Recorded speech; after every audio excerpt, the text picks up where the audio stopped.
From a way off, she saw the movement of the dog and knew it was after something. The dog leaped in and out of the weeds, huffing and panting, running along the bank. When she was closer, she saw the gosling. She yelled at the dog. The gosling drifted to a submerged branch. She waded into the creek, and the dog followed. She yelled, and the dog turned and ran back up the bank. She captured the gosling and tucked it against her chest. The little bird gave a few hard nips on the soft fat of her arm, but she ignored it and climbed the bank, turning her back to the dog, who jumped up to get the bird. The gosling struggled, but she tightened her hold. The dog followed her at a distance before it turned and ran off. She opened the narrow gate and closed it behind her. The bird was warm and limp. Its head jostled as she walked over the uneven ground of the field. She wondered why it was alone.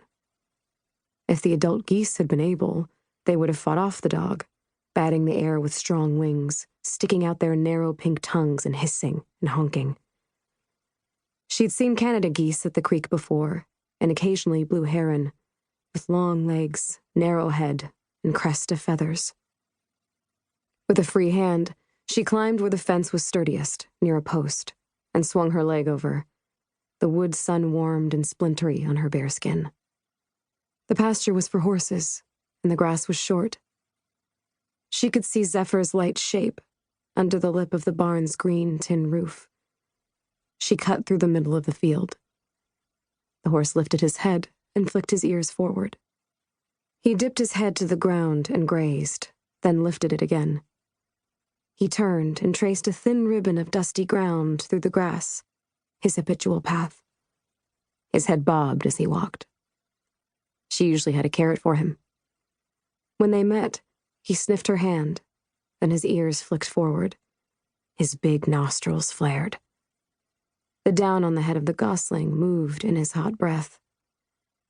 The horse was white with brown spots, an Appaloosa, and he had one brown eye and one blue. She said, "No, Zep, not for you," and walked on. Zephyr followed her. Duchess, the gray dapple mare, was coming up the hill. At the fence, she let the two horses sniff the gosling, and then let herself out of the field and walked between the wheel ruts of a dirt track, past the paddock connected to the newer barn. Beyond the barn was the yard of the house. Her mother was weeding in the garden. She recognized the familiar motions of her mother's hands. The dog was on his side under the apple tree, as if dead in the heat. Her father had bought the dog. Barker. There was a trend in her family when it came to naming house pets.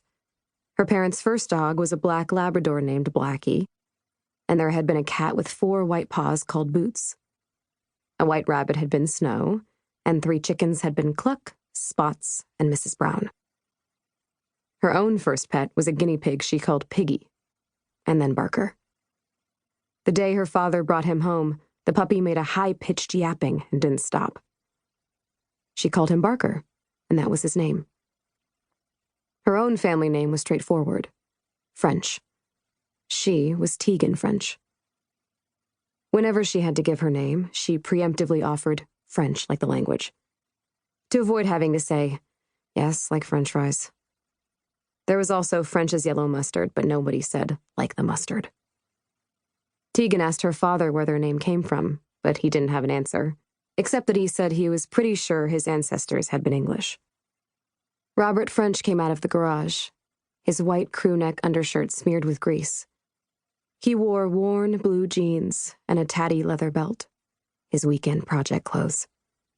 During the week, his shirt would be clean and have a collar, his khakis would be creased, and his brown penny loafers would be spotless. His face was molded into a frown. He had obviously been trying to fix something.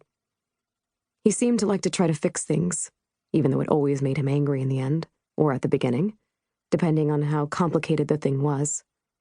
She guessed it was the lawnmower. She had heard him telling her mother that there was no point in buying a new one if the old one worked perfectly fine. It didn't work.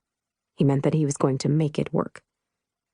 If Tegan had not been holding her own small project in her hands, she would have avoided the garage altogether and joined her mother in the garden or slipped upstairs to her bedroom. Her father's face lifted to look at what she held. To keep listening to this audiobook, I've left you a link in the description so you can do it, at no cost thanks to Audible's 30-day free trial.